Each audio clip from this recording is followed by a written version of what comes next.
मैं आपके माध्यम से प्रदेश की जनता तक ये संदेश पहुंचाना चाहता हूं कि आजकल आपने देखा होगा कि बहुत किस्म के स्कीमें जो है, खासकर फाइनेंशियल स्कीम्स जो है ध्यान में आ रहा है, और लोग जो है इन स्कीमों में जो है अपना जो है धन लगाकर जो है बाद में वो जो धन है वापस भी नहीं आता है, और जो प्रलोभन दिया गया है उस मुताबिक लोग जो है बहुत ज्यादा धोखे में आ रहे हैं। आपको याद होगा कि पिछले विधानसभा स्तर के दौरान हमारे माननीय विधायक जो है होशियार सिंह, उन्होंने क्रिप्टो करेंसी को लेकर मुद्दा उठाया था, और सरकार ने भी आश्वासन दिया था कि तुरंत जो है कार्रवाई करेंगे, और जो क्रिप्टो करेंसी के माध्यम से धोखाधड़ी का बहुत बड़ा धंधा जो यहाँ पर ध्यान में आया, तो एसआईटी का गठन किया गया, और इस एसआईटी में एक डीआईजी रैंक के अधिकारी को जो है इसकी जिम्मेदारी दी गई है। और इस एसआईटी के गठन के बाद कुछ लोगों ने जो है लिखित में कंप्लेंट्स भी किए हैं, एफआईआर भी दर्ज हुआ है,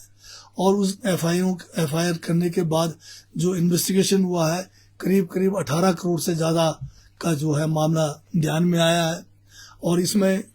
5-6 लोगों की गिरफ्तारियां भी हुई है। परंतु ये मामला जो है बहुत बड़ा है, इसमें बहुत सारे लोग, ज़्यादा लोग इसमें इसके चुंगल में फंस चुके हैं। तो मेरा ये कहना है, सरकार ये चाहती है कि प्रदेश की जनता जो है सचेत रहना चाहिए, क्योंकि बहुत सारे हमारे यहाँ प्रदेश में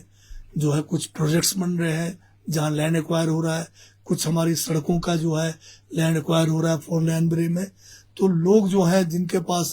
काफ़ी पैसा आ गया है, तो ये जो लोग इस किस्म के धोखाधड़ी करते हैं, वो लोगों को प्रलोभन देकर, जैसे उनके धन को जो है किसी क्रिप्टो करेंसी में जो इन्वेस्ट करने का लालच देते हैं, कहते हैं कि आपका धन जो है कम समय में जो है इसको 3 गुना 4 गुना आपको इसका मुफात देंगे, फायदा देंगे, और लोग भी इस किस्म के प्रलोभन में आकर जो है अपने धन का जो है उसमें इन्वेस्ट कर रहे हैं। तो ऐसे जो है किस्म की स्कीमें ना तो कभी कोई बैंक चला पाई है, ना ही कोई सरकार चला, धोखा देने का है। तो मेरा जो है जनता से आपके माध्यम से ये निवेदन रहेगा कि आपको सचेत रहना है, और आपका जो धन है उसको आप जो है बड़े सोच समझकर कहाँ पर उसको इन्वेस्ट करना है, ताकि कल आप जो है ऐसा महसूस ना हो आपको कि आपका जो एक कमाया हुआ जो एक पाई है वो कहीं किसी धोखेबाज के हाथ ना चले जाए। सर, जो अभी तक फ्रॉड हुआ है उसमें जिन्होंने पैसा डुबाया है अपना, क्या सरकार उसको वापस दिलाएगी, जिनसे पकड़ा भी गया है? हालांकि उनकी जो प्रॉपर्टी है उसको सीज भी किया गया है, तो क्या सरकार उसको वापस दिलाने में मदद करेगी? सरकार पूरी कोशिश करेगी, क्योंकि ये जो क्रिप्टो करेंसी का जो मामला है ये डिजिटल मामला है, और इसके इन्वेस्टिगेशन में काफ़ी समय भी लगने वाला है। तो सारे बातों को ध्यान में रख के जो हमारे वर्तमान जो केंद्र के कानून है, उन कानूनों में देखेंगे कि किस तरह से प्रॉपर्टी सीज होने के बाद जिन लोगों के साथ धोखा हुआ है कैसे उनको जो है राहत दिया जा सकता है।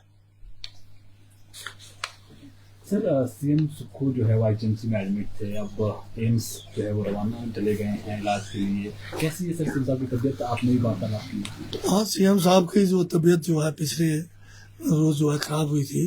तो उनको कुछ जो है गैस्ट्राइटिस का जो है प्रॉब्लम हुआ था, तो रात भर जो है आईजीएमसी में रहे। आज काफ़ी स्वस्थ थे, खुद स्वयं जो है गाड़ी तक चलकर गए आईजीएमसी में, वहाँ से फिर हेलीपैड पर तक गए, तो वो जो है रूटीन चेकअप के लिए दिल्ली गए। सर, भाजपा का ये भी आरोप लग रहा है कि जो कानून व्यवस्था है वो ठीक नहीं है। पिछले कल जो बयान कल सत्ती का यहाँ पर आया था, खासतौर पर नशे को लेकर, नशा लगातार बढ़ता जा रहा है, कारोबारी जो है लगातार यहाँ पर कारोबार करें, पर जो कांग्रेस सरकार है वो उन पर नकेल नहीं कस पा रही। नशा जो है कोई रातों रात नहीं बढ़ा है, नशे का कारोबार। बीजेपी 5 साल सत्ता में रही, नशा गंभीर मुद्दा था, खासकर जो चिट्टा को लेकर, और जो हमारा खासकर ऊना का क्षेत्र है जहाँ सतपाल सती जी है उस इलाके से, और उस समय ये सोए रहे, और उस समय ये खुली छूट इन्होंने दे रखी थी। परंतु जैसे ही कांग्रेस की सरकार बनी, हमारी सरकार ने और हमारे माननीय मुख्यमंत्री ने बड़े दूरदर्शिता के साथ काम लिया, और जो है अलग से जो है आपने देखा होगा नूरपुर में जो पुलिस को जो स्ट्रेंथन करने के लिए जो है एडिशनल एसपी डिस्ट्रिक्ट वहाँ पर बनाया है, और 150 से ज़्यादा जो है अलग जो है वहाँ पर जवानों को तैनात किया गया है, थाने बढ़ाए गए हैं, हर तरह से कोशिश की जा रही है। बल्कि जो है अब ड्रग्स को लेकर विशेष जो है सेल बनाने का इन्होंने फैसला लिया, उसको भी शुरू कर दिया। और जो हमारे केंद्र सरकार में लंबे समय से एनआईए में एक जो हमारे आईपीएस ऑफिसर दिग्विजय नेगी है, जिनको बहुत जो है केंद्र सरकार में इस काम में भी कमाया है, उनको जो है जो हमारा एनडीपीएस का जो एक्ट है उसके तहत जो एसआईटी गठन किया गया है, उसका हेड बनाया गया है, ताकि हम तेजी से ये जो नशे का जो व्यापार है इसको रोक पाए। सर, लोकसभा चुनाव के लिए उन्होंने कहा कि चारों सीटें भाजपा में होगी और कांग्रेस में अंतरकला है, उनके पास प्रत्याशी तक नहीं है जो चुनाव में यहाँ पर उतर पाएंगे। भाजपा के जो प्रत्याशी है अभी जो मौजूदा इनके जो माननीय एमपीज हैं, अब आप बताइए पूरे हिमाचल में इतनी त्रासदी हुई, प्रदेश का कोई कोना नहीं बचा। इस त्रासदी में ये चारों के चार जो हमारे यहाँ से एमपीज थे नजर नहीं आए, तो क्या ऐसे लोगों को दोबारा से वोट देंगे? और ये इनके मतलब हसीन सपने हैं। आप जानते हैं देश में क्या हाल है आज। प्रदेश हर मतलब आप देख रहे हैं हिमाचल से कर्नाटका से हर स्टेट में तो बीजेपी जो है समाप्ति भी की ओर है। कहाँ एक समय ये कहते थे कि कांग्रेस को समाप्त करेंगे, आज अपने आप ही समाप्त हो रहे हैं। तो ये इनके मुंगेरी लाल के हसीन सपने हैं कि ये दोबारा जो है सत्ता में आने की सोच रहे हैं। पूरा देश अब समझ गया है कि भाजपा एक धोखा है और इस धोखे को धक्का देने का मौका 2024 में। तो भाजपा के 3 सांसद हैं, कांग्रेस के चारों का 3 नहीं, वो दूसरे आपके लोग उसमें भी है, आपके राज्यसभा में भी है। ठीक है।